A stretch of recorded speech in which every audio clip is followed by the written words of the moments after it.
Ndimironda kutopedza pebhinda. Zapedza sha. Aiwa apedza sha.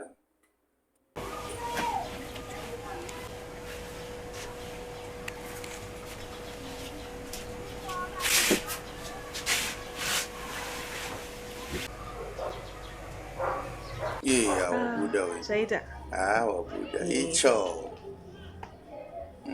Ndianikuwa ari kufona. Mukadzi wako. Mukadzi wako Iwe kumudaira.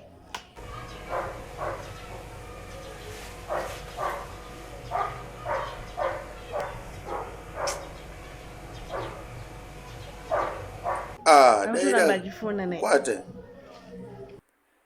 Daira iwe. Urukwate. Daira. Wakatozona zvokuti vachigarira ikoko ndozviti vaitika izvina uchade kurinisa.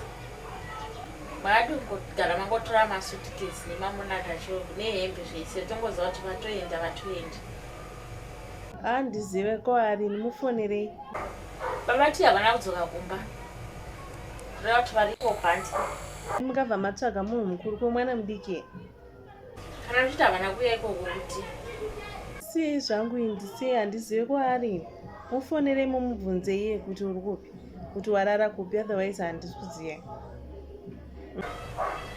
Make sure hapana chaitika kwavari nekuti iwo kana uchitaura kuti havana kuuya ikoko toziva kuti kana vabva pamba vanouya kumba kwako izvoni zvatisi kuziva kuti munhu ari kuti.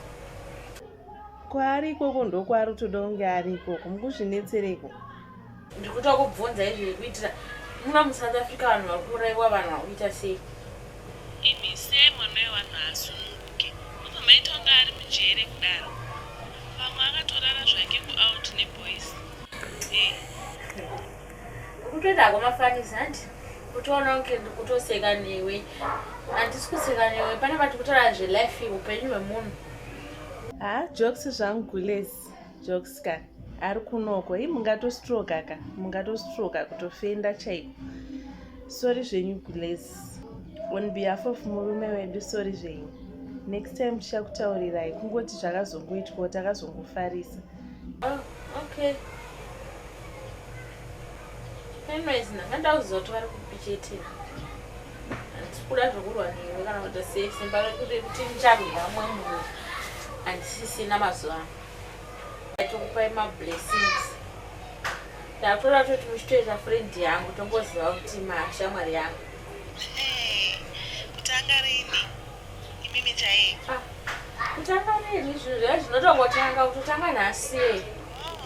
Watoshamwari yangu. As long as mune hana yakasimba chete manina, I will call you. Just tell. Alright, tiri po. Makundivhundutsa manje maikuru, but anyway tichataura.